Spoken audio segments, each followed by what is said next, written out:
In this video, I'm going to tell you, 1, why inflation marks the beginning of where we can speak in a somewhat more grounded manner about the early history of the universe, as opposed to any point prior to inflation. We're also going to try to identify when that first moment occurred.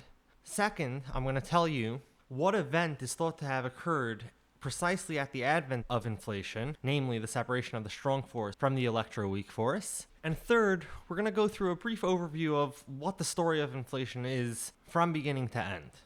So let's get right into it. First, why is inflation special when it comes to the early universe? And that's because inflationary theory really marks the beginning of where we have a theory which makes actual predictions about the world that we can then go out and measure. And that really sets it apart from the things prior to inflation that as yet we haven't really come up with ways of testing with how the world would be different if those things weren't true. But for inflation, we actually have that, and that really sets inflation apart from the things prior to inflation. However, unlike a lot of the things after inflation, inflation still marks a time that's somewhat ambiguous and is less established than much of the period after inflation. In a word, it's not yet scientific dogma in any way, if science should be dogmatic at any point anyway. As for when inflation is thought to have occurred, the most common time that it's given is 10 to the minus 36 seconds.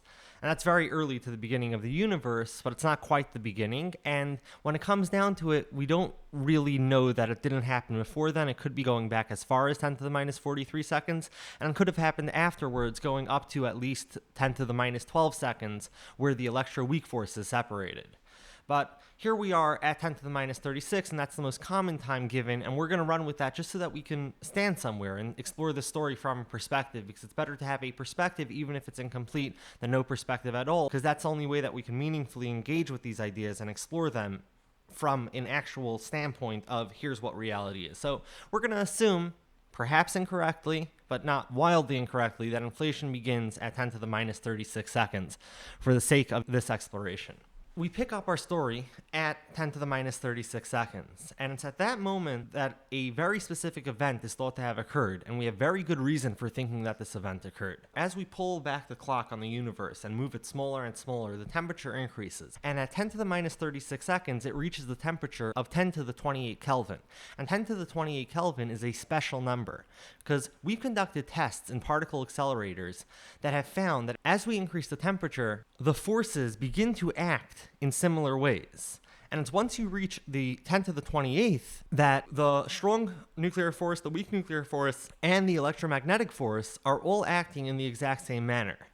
In fact, it might be more accurate to say that they're not acting in the same manner, they are the exact same thing, and that there's something about lower temperatures and perhaps other factors of the universe that somehow distinguish different parts of the same thing to make them act in different ways. It's that event of the strong force separating from the electroweak force and leaving the electroweak force on its own and the strong force on its own that marks what's most commonly considered to be the advent of inflation. Those two are thought to have coincided. So at 10 to the minus 36, the grand unified theory epoch. Grand unified theory is the term that's used for the theory of the strong, weak, and electroweak forces fused together.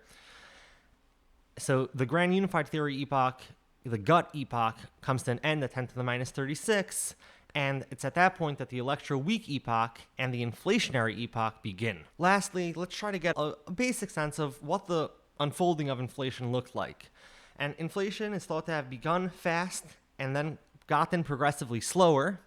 And at a certain point, at least the way most physicists talk about it, it stopped. The inflaton field, which is the field that brought about this inflation, was unstable and it decayed into matter particles. However, there's another possibility, and it could be that it didn't follow that expansion history and then stop. It could be that it merely mostly decayed. It didn't completely decay, it just mostly decayed, and it remains possible that dark energy, which is causing the increasing expansion of the universe for the past 5 billion years, is a remnant of this inflaton field, and in which case the history of the inflaton field is that rapid expansion, then the slowing down of the expansion, and then something that appears like a stop, but really it's just that the inflaton field decayed for the most part, and there wasn't enough of an energy in that field to have an effect until about 9 billion years later, when dark energy took over and began expanding the universe faster. We've gotten our feet wet in the world of inflation.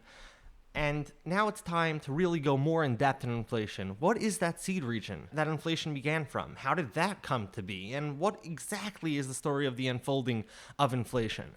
If you want to know more of that, check out the next video. And be sure to subscribe to my channel if you want to know everything. Till next time.